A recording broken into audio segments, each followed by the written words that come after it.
Mahal na mahal ko. Gusto ko na siya makita at mahapos ko sa... Hello po. Ma'am, magandang umaga po. Opo, kayo na po si Nanay Coring de Torres. Ay siya, ma'am, meron po kasi ma'am nagpapadeliver nitong aming dala. Opo, kaya ma'am kayo ipinalabas din ng inyo pong mga anak at apo. Ano po, ay di ngayon po ay pa-receive na lang po ako. Nito pong aming dala para po sa inyo. Ay kaya lang nanay, meron ga po kayong dalang ID dyan. Wala ka yung ID ko. Ay siya, kahit po later na lang yung ID. Dito na lang kayo ma'am, paano na lang ma'am, pa-adjust na lang po ako dito kay nanay. Hindi, tatayo. Yan. Tayo na kayo. Wag na. Tayo kayo na. Kahit wag na ma'am, ipapakita ko na lang po sa inyo. I-dice nyo na lang. Apo.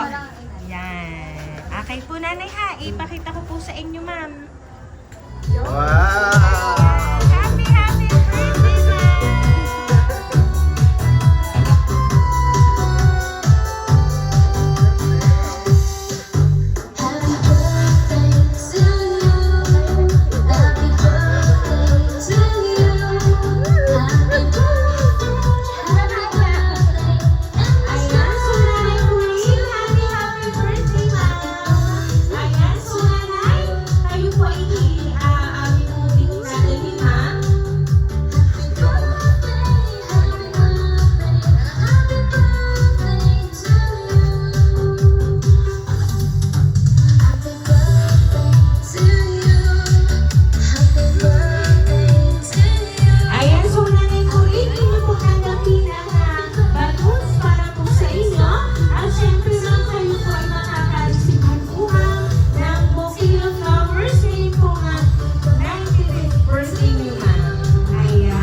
So, Nanay Coring, inyo pong pakinggan ang babasahin ko pong message para po sa inyo.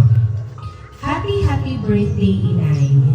Una sa lahat, nagpapasalamat ako sa Panginoon dahil sa biyayang kalusugan na itinagkaloob palagi para sa inyo. Inay, sana ay napasakaya kita sa munti kong surprise para sa iyo. Ilayo ka sana ni Lord sa mga kasakitan at biyayaan ng maraming kalakasan at mahabang buhay pa, Inay. Kasi ngayong 95 years old ka na, sana ay huwag mong matigas ang ulo at lagi mong ingatan ang inyong sarili. Pasensya na kung hindi ako nakauwi sa birthday mo ngayon.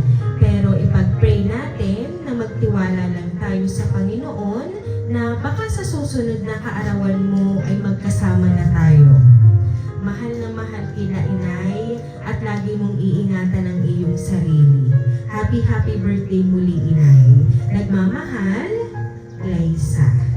Ayan. So ngayon, Nanay Coring, nalaman niyo na po kung sino po ang nagpahatid ng sorpresa para po sa inyo. Walang iba kundi po si Ma'am Liza. So, sabi na nga po sa sulat, ma'am, pasensya na daw po kasi hindi po siya nakauwi ngayon pong kaarawan nyo. Pero sana daw po, ipag-pray po natin lahat na sana sa susunod po ninyong birthday ay siya ay makauwi na. Ayan. So, ngayon po, Nanay, ano po ba yung gusto niyo pong sabihin para po kay Ma'am Liza? Kasi ngayon pong araw na ito ay inyo na pong natanggap ang sorpresa pong hatid niya para po sa inyo. Mahal na mahal ko. Gusto ko na siya makita at mahapos ko sa anak niya. Mahal na mahal ko siya. Hindi niya ako nakakalimutan sa ganitong panahon. Lagi niya ako pinadadalo ng pera pag ako nag-iipig. Maraming salamat sa iyang anak ko. Please. Ayan. So, Nanay, inyo lang pong palaging tatandaan na sabi nga po ni Ma'am Liza, palagi po kayo mag-iingat at mas magpapalakas pa po kayo para pag-uwi po ni Ma'am Liza, ay kayo po ay makakapasya. So kaya naman po Nanay Kuring, once again po, happy birthday!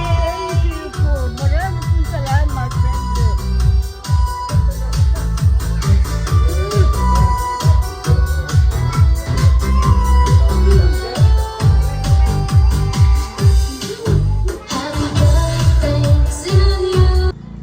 Ayan, so Nanay Kuring, dahil birthday niyo po, aawitan po namin kayo ng happy birthday. Happy birthday to you. Happy birthday to you.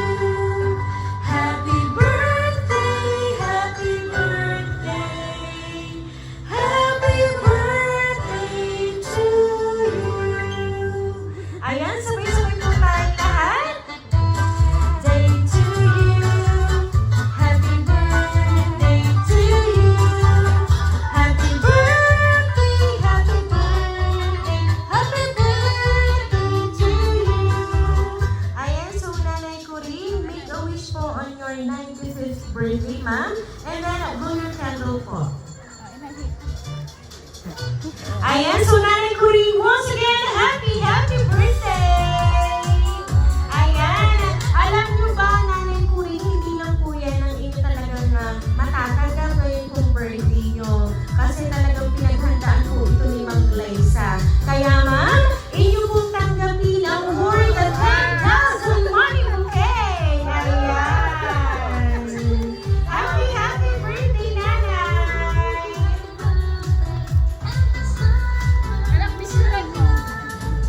Ayan, so ngayon po Nanay Kuring, kami na po ay magpapakilala para po sa inyo.